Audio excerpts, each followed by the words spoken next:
Hello అండి. నమస్తే. అందరూ ఎలా ఉన్నారు? బాగున్నారా? నేను బాగున్నాను. మీరంతా కూడా బాగుండాలని కోరుకుంటానండి. ఈరోజు శ్రావణ మంగళవారం కదండీ!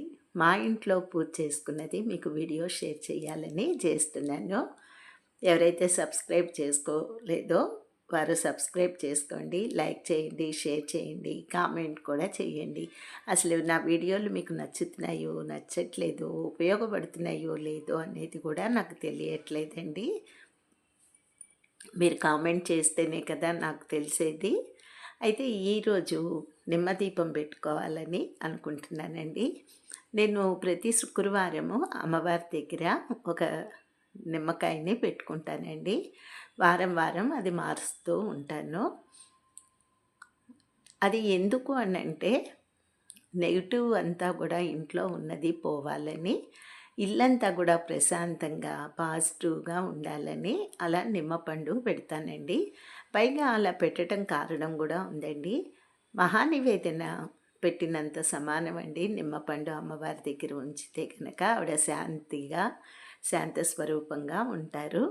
అందుకని అలా అలవాటయింది నాకు. ఇది చాలా ఏళ్ల నుంచి చేస్తున్నానండి. అసలు అమ్మవారికి నిమ్మ పండు అంటేనే చాలా ఇష్టమండి. మాలలు వేస్తూ ఉంటాము. దసరా నవరాత్రుల గుళ్ళల్లో కూడా అమ్మవారికి మాల వేస్తూ ఉంటారండి. ఇప్పుడు నేను చూపించే ఈ రెమెడీ నిమ్మ దీపం అండి.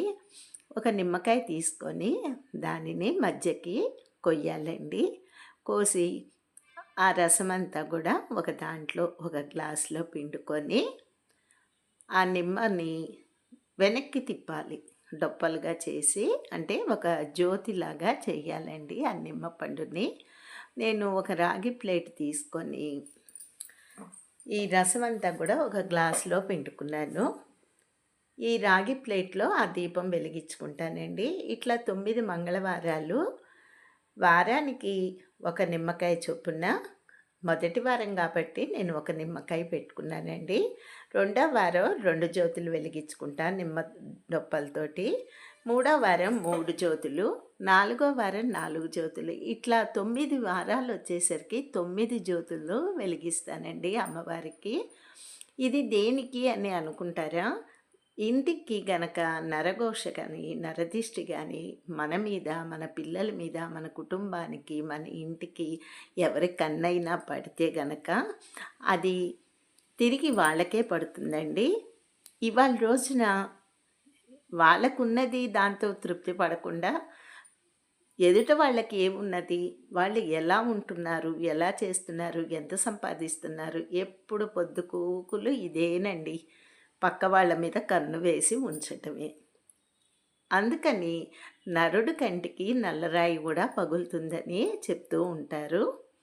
కాబట్టి వాళ్ళ నుండి మనం కుటుంబాన్ని కాపాడుకోవటం కోసం చక్కగా మన చేతిలో ఉన్న అవకాశాన్ని మనం అమ్మ రూపం తలుచుకొని ఆ నిమ్మజ్యోతి వెలిగించటంలో పెద్ద ఖర్చుతో కూడా ఏం లేదు కదండి. అలా చేసుకోవడం వల్ల తప్పేముందండి? అమ్మ ఆరాధన జ్యోతి రూపంలో ఉంటుంది. తప్పేంటి దానిలో? నాకైతే ఏం తప్పనిపించదండి. గుళ్ళోకి చేయలేని వారు ఇంట్లో కూడా చేసుకోవచ్చు. నేను ఎక్కడో విన్నదే మీకు చెప్తున్నాను. పైగా నేను ఆచరించేదే మీకు చెప్తాను. ఇది మెయిన్ పరిహారం అండి నిమ్మ జ్యోతి. చక్కగా ముందుగా గణపతి పూజ చేసుకొని ఆ తర్వాత అమ్మ ఆరాధన మొత్తము చేసుకోవాలండి. అమ్మ ఆరాధన, షోడశ పూజ, అష్టోత్తర శతనామావళి, 108 నామాలు దుర్గా అమ్మవారి ఉంటాయి కదా. ఆ 108 నామాలు చక్క పువ్వులు ఉంటే పూలతోటి, అక్షంతలు, కుంకుమతోటి ఎలా అయినా చదువుకుంటూ నామాలు పూజ చేసుకోవచ్చండి. పూజ చేసుకునే ముందే అమ్మవారి ఫోటో ఎదురకుండా ఈ నిమ్మజ్యోతి వెలుగుతూ ఉండాలండి. ముందుగానే మనం ఆరాధన మొదలు పెట్టకముందే, పూజ మొదలు పెట్టకముందే మన సంకల్పాన్ని అమ్మవారి ముందు చెప్తూ, సంకల్పము అంటే 2 విధాలండి. నేను చెప్పమనేది మనోసంకల్పం. అంటే మన మనసులో ఉన్నది అమ్మవారికి విన్నవించుకొని, ఆ జ్యోతి వెలిగించుకొని, ఆ జ్యోతి రూపంలో అమ్మని చూసుకుంటూ ఆరాధించాలండి. ఇలా 9 వారాలు చేసుకోవాలని నేను అనుకుంటున్నాను. ముందుగా అమ్మవారి పూజ అంతా ముగించుకొని, అమ్మవారికి నివేదన వచ్చేసరికి పానకము, వడపప్పు, చల్లిమిడి పెట్టుకున్నానండి నివేదన. తర్వాత ఇలా చెయ్యొచ్చా? చెయ్యకూడదా? అనేది అస్సలు పెట్టుకోవద్దండి.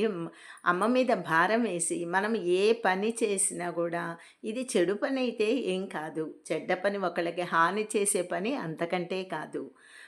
మన మనసులో ఉన్నది అమ్మకి పలు విధాలుగా ఆరాధన చేసుకుంటేనే మన కోరిక, మనోసంకల్పము ఆ తల్లి తీరుస్తుందని ఒక్కటే ఒకటి నమ్మకం పెట్టుకోవాలి అమ్మ మీద. ఆ నమ్మకంతోటే మనం ముందడుగు వెయ్యాలి. నేనైతే అదే నమ్ముతానండి. అమ్మనే నమ్ముతాను. అమ్మ ఎలా చెప్తే అలాగే నడుచుకుంటాను. అమ్మ చెప్తుందా అంటే, అమ్మ మాట్లాడుతుందా అని కాదు. నా మనసుకి ఆ టైంకి ఏది నచ్చితే, నా సంకల్పానికి బలంగా ఏది చేకూరితే నేను అది చేసుకుంటాను. ఈ మంగళవారాలు ఇలా చేసుకోవాలని నా మనసుకి బాగా హత్తుకుందండి. అందుకనే నేను మొదలుపెట్టుకున్న శ్రావణ మంగళవారము చక్కగా అమ్మవారికి నివేదన పెట్టుకొని హారతి ఇచ్చుకున్నానండి.